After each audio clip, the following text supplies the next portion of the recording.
तरफ family trauma और दूसरी तरफ पॉलिटिकल प्रोपेगेंडा और तीसरी तरफ एक ऐसा वायरस जो इंसान के अंदर मौजूद मॉन्स्टर को बाहर निकाल देता है।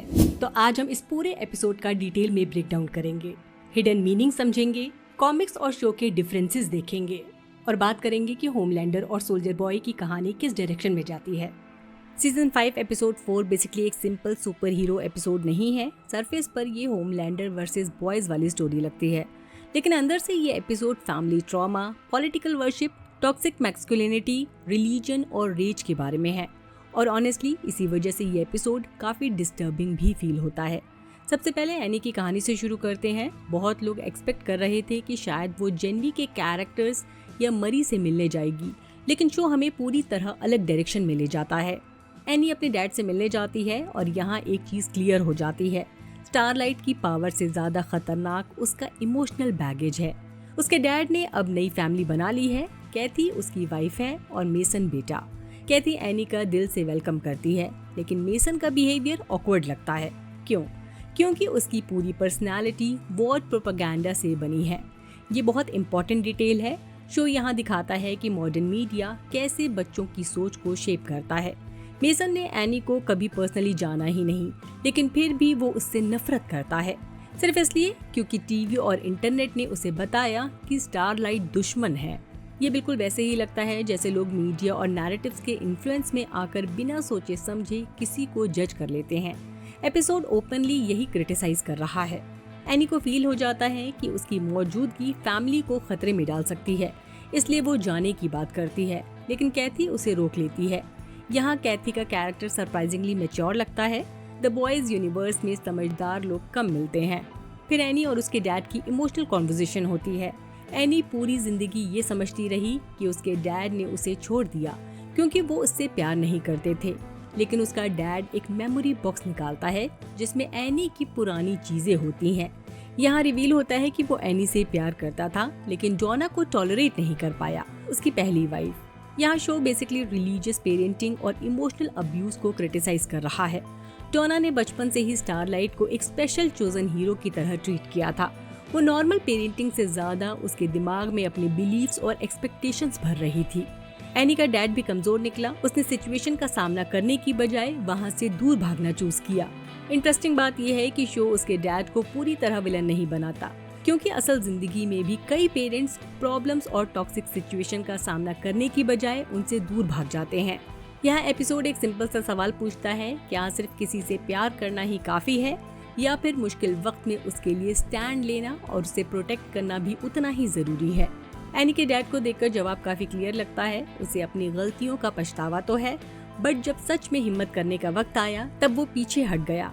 यहाँ कॉमिक्स और शो के बीच का डिफरेंस भी काफी इंटरेस्टिंग है। कॉमिक्स में स्टारलाइट की फैमिली स्टोरी इतनी डीप और इमोशनल नहीं थी, क्योंकि वहाँ ज्यादा फोकस डार्क सटायर और शॉकिंग मोमेंट्स पर था, लेकिन शो ने एनी के कैरेक्टर को काफी ज्यादा इमोशनल डेप्थ दी है। यहाँ वो सिर्फ एक अच्छी सुपर हीरो नहीं लगती, बल्कि एक ऐसी लड़की है जो बचपन के रिलीजियस प्रेशर और इमोशनल ट्रॉमा से गुजरती है। यही रीजन है कि शो वर्जन ज्यादा रिलेटेबल लगता है। एनी फिर कन्फेस करती है कि उसने ह्यूई को इमोशनली पुश किया क्योंकि वो उसे खोने से डरती है। यहाँ उसके डैड का डायलॉग इम्पोर्टेंट है, किसी को प्यार करना कमजोरी नहीं होती बल्कि स्ट्रेंथ होती है। नॉर्मली ये मोटिवेशनल लाइन लगती है, लेकिन एपिसोड जानबूझकर आयरनी क्रिएट करता है, क्योंकि ये एडवाइस वही आदमी दे रहा है जो खुद अपनी फैमिली के लिए स्टैंड नहीं ले पाया। शो की राइटिंग स्टाइल ही ऐसी है, कैरेक्टर्स कभी पूरी तरह हीरोइक नहीं होते। मेसन बार बार इनकी कॉन्वर्सेशन इंटरप्ट करता रहता है। जब एनी उससे जेन्युइनली बात करने की कोशिश करती है, दोनों डंकिन डोनट के जरिए बॉन्ड बनाते हैं। ये सीन फनी भी है क्योंकि डंकिन डोनट का प्रोडक्ट प्लेसमेंट काफी ऑब्वियस है, लेकिन थोड़ा सैड भी फील होता है। आजकल लोगों के कनेक्शंस और बॉन्डिंग भी कहीं ना कहीं ब्रांड, मीम्स और इंटरनेट कल्चर के जरिए ही बिल्ड होने लगे हैं। तभी बड़ा ट्विस्ट आता है, पुलिस घर पर आ जाती है। रिवील होता है कि मेसन ने ही कॉप्स को कॉल किया था। ये सीन बहुत सिंबॉलिक है। मेसन उन लोगों को रिप्रेजेंट करता है जो प्रोपेगेंडा को ही रियलिटी मान लेते हैं। वो अपनी ही बहन को खतरा मान रहा है, और असल जिंदगी में भी ऐसी सोच कई बार फैमिलीज को डिवाइड कर देती है। यहाँ एनी का डैड फाइनली उसके लिए स्टैंड लेता है। वो पुलिस के सामने ओपनली एनी को सपोर्ट करता है और वॉर्ड की झूठी इमेज को मानने से इनकार कर देता है। शायद इसी पल में उसका कैरेक्टर थोड़ा रिडीम होता है, क्योंकि जब पूरा सिस्टम एक तरफ हो तब सच के साथ खड़े रहना आसान नहीं होता। और एपिसोड बार बार यही दिखाता रहता है, डर ही अथॉरिटेरियन सिस्टम को पावर देता है। बाद में मेसन काफी माफी मांगता है, लेकिन शो जानबूझकर क्लियर नहीं करता कि उसे सच में अपनी गलती का एहसास है या नहीं, क्योंकि किसी इंसान की सोच और बिलीफ इतनी जल्दी नहीं बदलते। इसके बाद एनी फाइनली बॉयज के पास लौट जाती है। दूसरी तरफ रायन की कहानी चल रही है। रायन एरी काउंटी स्कूल में रिकवर कर रहा है। बुचर उसे डांटता है कि बिना बैकअप के होमलैंडर के सामने जाना बेवकूफ़ी थी। यहाँ स्टार वॉर्स रेफरेंस आता है। रायन को ल्यूक स्काईवॉकर और होमलैंडर को डार्थ वेडर बोला जाता है। सरफेस लेवल पर ये बस पॉप कल्चर जोक लगता है, लेकिन हो सकता है कि शो यहाँ फ्यूचर के लिए हिंट भी दे रहा हो, क्योंकि ल्यूक ने अल्टीमेटली वेडार में ह्यूमैनिटी देखी थी। शो हिंट करता लग रहा है कि रायन भी फ्यूचर में होमलैंडर को मॉन्स्टर की बजाय ट्रैजिक डैड फिगर समझने लगे। अगर ऐसा हुआ तो काफी फैंस गुस्सा होंगे, लेकिन इमोशनली ये लॉजिकल भी होगा। रायन अभी भी कंफ्यूज बच्चा है। उसने बुचर और होमलैंडर दोनों के डार्क साइड्स देखे हैं। बुचर का बिहेवियर भी इंटरेस्टिंग है। वो रायन को वेपन की तरह ट्रीट करता है, बेटे की तरह नहीं। और एपिसोड दिखाता है कि बुचर और होमलैंडर उतने अलग नहीं जितने वो खुद को समझते हैं। इसके बाद रायन चुपके से वहाँ से निकल जाता है। इससे ये समझ आता है कि अब वो किसी पर भी पूरी तरह भरोसा नहीं कर पा रहा। बॉयज फोर्ट हार्मनी जाने का प्लान बनाते हैं ताकि वी1 सेरम मिल सके, और यहाँ कहानी हॉरर मोड में शिफ्ट हो जाती है। फोर्ट हार्मनी का एनवायरनमेंट लिटरली सड़ा गला जहन्नुम जैसा लगता है। इंसानों की लाशें, मरे हुए जानवर और टॉक्सिक हवा। ये जगह असल में खतरनाक एक्सपेरिमेंट्स और पावर के गलत यूज को रिप्रेजेंट करती है। वॉर्ड ने हमेशा बेटर ह्यूमंस क्रिएट करने की कोशिश की, और नतीजा क्या निकला? एक खतरनाक और डरावना नाइटमेयर। ये सब देखकर पुराने न्यूक्लियर टेस्ट और रिस्की बायोलॉजिकल एक्सपेरिमेंट्स की याद आती है, जहां पावर के चक्कर में चीजें कंट्रोल से बाहर चली गई थी। फ्रेंची एक्सप्लेन करता है कि वी1 यहाँ फैल गया और प्लांट्स म्यूटेट हो गए। उनके स्पोर्स इंसानों में गुस्सा और एग्रेशन और ज्यादा बढ़ा देते हैं, और यहाँ से एपिसोड का कोर मेटाफोर जैसा लगता है। ये रेज वायरस कहीं न कहीं आज के इंटरनेट आउटरीच कल्चर को रिप्रेजेंट करता है, जहाँ लोग हमेशा गुस्से, नफरत और नेगेटिविटी में जी रहे हैं। Politics, fandoms, religion, masculinity debates, हर जगह गुस्सा ही गुस्सा है। सोशल मीडिया एल्गोरिदम भी एग्जैक्टली यही करते हैं, इमोशंस एम्पलीफाई। फोर्ट हार्मनी को एक तरह से इंटरनेट के टॉक्सिक एनवायरनमेंट का फिजिकल वर्जन समझ सकते हैं, जहां टॉक्सिक एनवायरनमेंट धीरे धीरे सबको मॉन्स्टर बना देता है। इंटरेस्टिंग चीज ये है कि फ्रेंची पर इसका कोई असर नहीं होता, क्योंकि ड्रग्स उसके अंदर है। डार्क जोक ये है कि जिन लोगों को ड्रग्स की लत है, वो भी बाकी लोगों के एक्सट्रीम गुस्से से ज्यादा स्टेबल दिख रहे हैं। जब बॉयज बहस करना शुरू करते हैं, उनका दबा हुआ गुस्सा बाहर आ जाता है। यूई को एहसास होता है कि बुचर और एमएम का असली फोकस कभी वी1 पर था ही नहीं। वो अंदर ही अंदर सूप किलिंग वायरस को बेहतर ऑप्शन मान रहे थे। यानी टीम के बीच भरोसा पहले ही कमजोर था।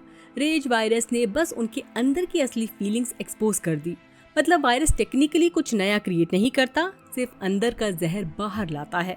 कीमिको का वायलेंट ब्रेकडाउन भी ट्रैजिक लगता है। वो ह्यूई को मार ही देती। यहाँ फिर से शो एक इम्पॉर्टेंट पॉइंट उठाता है।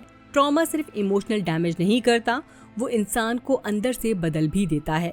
और कीमिको जब वायलेंट होती है, लगता है मानो वो फिर से अपने पुराने खतरनाक रूप में लौट आई हो। दूसरी तरफ होमलैंडर की कहानी और भी डिस्टर्बिंग है। वो फायर क्रैकर को बोलता है कि एक इवेंट ऑर्गेनाइज करे जहां उसे गॉड लाइक मसीहा डिक्लेयर किया जाए। शो अब सटायर कम डॉक्यूमेंट्री ज्यादा लगने लगा है। वो ओपनली क्रिटिसाइज कर रहा है पॉलिटिकल वर्शिप को। जब पब्लिक किसी लीडर को चोजन सर्वाइवर बना देती है, तब डेमोक्रेसी धीरे धीरे कल्ट बनने लगती है। फायरक्रैकर, एशले और church team marketing strategy discuss करते हैं कि होमलैंडर को न्यू जीसस कैसे रिप्रेजेंट किया जाए। ये सीन फनी भी है और हॉरिफाइंग भी, क्योंकि रिलीजन यहाँ स्पिरिचुअलिटी नहीं, ब्रांडिंग बन चुका है। यहाँ कॉमिक्स और शो में काफी बड़ा डिफरेंस है। कॉमिक्स में पॉलिटिक्स और रिलीजन सटायर था, बट शो ने उसे मॉडर्न अमेरिका और ऑनलाइन रेडिकल कल्चर के साथ डायरेक्टली कनेक्ट कर दिया है। फायरक्रैकर बेसिकली कॉन्स्पिरेसी इन्फ्लुएंसर्स और रेज बेट स्ट्रीमर्स का कॉम्बिनेशन लगती है। और फिर आता है सोल्जर बॉय और होमलैंडर की फोर्ट हार्मनी जर्नी। यहाँ रिवील होता है कि सोल्जर बॉय का अफेयर लिबर्टी यानी स्टॉर्म फ्रंट के साथ था। बड़ी थ्योरी ये है कि स्टॉर्म फ्रंट असल में होमलैंडर की बायोलॉजिकल माँ हो सकती है। शो ने ऑफिशियली कंफर्म नहीं किया, लेकिन हिंट्स डेफिनेटली दिए हैं। अगर ये सच हुआ तो परफेक्टली फिट करेगा, क्योंकि होमलैंडर की पूरी एग्जिस्टेंस ही करप्टेड ब्लड लाइन और टॉक्सिक आइडियोलॉजी पर बेस्ड है। स्टॉर्मफ्रंट नाजी थी, soldier boy hyper toxic American masculinity represent करता है और होमलैंडर दोनों आइडियोलॉजीज का ट्विस्टेड बच्चा लगता है। फोर्ट हार्मनी के अंदर फादर सन आर्ग्यूमेंट इंटेंस हो जाते हैं। सोल्जर बॉय फाइनली होमलैंडर को एंटी सूप चेंबर में ट्रैप कर देता है। चेंबर रेडिएशन से भरा होता है और विजुअली क्रिप्टोनाइट रेफरेंस लगता है। ये प्योर सुपरमैन माइथोलॉजी का डार्क पैरोडी है। होमलैंडर सुपरमैन का इविल रिफ्लेक्शन है, लेकिन इसका गहरा मतलब है सोल्जर बॉय अपने अब्यूजिव साइकिल को रिप्रेजेंट कर रहा है। उसके डैड ने उसे कमजोर फील करवाया था, अब वो सेम इमोशनल टॉर्चर होमलैंडर को कर रहा है। शो बार बार दिखाता है कि जनरेशनल ट्रॉमा कभी खुद से खत्म नहीं होता। विक्टिम्स भी फ्यूचर अब्यूजर्स बन सकते हैं। बुचर फिर होमलैंडर के पास आता है और दोनों का कॉन्वर्सेशन एपिसोड का स्ट्रॉन्गेस्ट सीन बन जाता है। होमलैंडर को एहसास हो जाता है कि बुचर के पास वायरस नहीं है, क्योंकि अगर होता तो वो फौरन उसकी जान ले लेता। यहाँ एक इम्पॉर्टेंट लेयर है, बुचर और होमलैंडर दोनों एक ही चीज की वजह से सरवाइव कर रहे हैं, नफरत। दोनों लिटरली रिवेंज के बिना खाली फील करते हैं। बुचर का डायलॉग कि मैं तब तक नहीं मरूंगा जब तक तू नहीं मरता, ये बेसिकली ऑब्सेशन का फाइनल फॉर्म है। ये हीरो वर्सेस विलन राइवलरी नहीं रही, ये एडिक्शन बन चुकी है। जबकि फ्रेंची को म्यूटेटेड पेड़ मिलता है, यहाँ episode full sci fi horror mode में चला जाता है। पेड़ असल में क्विन है। वो V1 एक्सपेरिमेंट कर रहा था जो फेल हो गया। बहुत लोगों को ये सीन मूवी एनिहिलेशन और the last of us series की याद दिलाता है। ह्यूमन बॉडी और नेचर का हॉरिफाइंग फ्यूजन। क्विन नफरत से भरा क्रीचर बन चुका है। वो पूरे शो का मेटाफॉर लगता है। अगर आपको the last of us series का एक्सप्लेनेशन देखना है तो मैं उसका लिंक डिस्क्रिप्शन में दे दूंगी। कहानी पर वापस आते हैं। फ्रेंची सोल्जर बॉय को मैनिपुलेट करता है ताकि वो क्वीन को मार दे। जब क्वीन मरता है, रेड स्पोर्ट्स का असर खत्म हो जाता है। लेकिन फिर एपिसोड में अजीब चीज होती है। बॉय सिंपली चले जाते हैं। वो होमलैंडर को खत्म नहीं करते, ना ही सोल्जर बॉय को रिक्रूट करते हैं। ये राइटिंग थोड़ी फोर्स लगती है, क्योंकि प्रैक्टिकल सेंस में इनके पास सही मौका था। शायद शो ये दिखाना चाहता है कि कैरेक्टर्स इमोशनली टूटे हुए हैं, वो क्लियर फैसले ही नहीं ले पा रहे। आखिर में होमलैंडर एंटी सूप चेंबर से बाहर निकलता है। वो सोल्जर बॉय को मारने की बजाय उसे छोड़ देता है। बुचर ने पहले होमलैंडर को कमजोर बोला था, क्योंकि उसने अपने ही बेटे रायन को हर्ट किया। अब होमलैंडर गॉड इमेज बिल्ड कर रहा है। मर्सीफुल फादर एक्ट उस इमेज का पार्ट है। मतलब इवन मर्सी भी जेन्युइन नहीं, ब्रांडिंग स्ट्रैटेजी है। ये डिक्टेटर्स और कल्ट लीडर पर डायरेक्ट कमेंट्री लगती है। वो कभी कभी काइंडनेस दिखाते हैं, लेकिन सिर्फ पब्लिक इमेज के लिए। एपिसोड क्लिफ हैंगर पर खत्म होता है, जहां होमलैंडर पब्लिक एड्रेस देने वाला होता है। और ऑनेस्टली शो का फाइनल मैसेज काफी स्कैरी है। जब सोसाइटी में इमोशन सच से ज्यादा पावरफुल हो जाए, जब मीडिया सच से ज्यादा इमोशन कंट्रोल करे, जब लोग डर और गुस्से में जीने लगे, तो होमलैंडर जैसा इंसान अपने आप पावर में आ जाता है। इसी वजह से द बॉय सिर्फ सुपर हीरो सटायर नहीं रहा, ये मॉडर्न सोसाइटी का आईना बन गया है।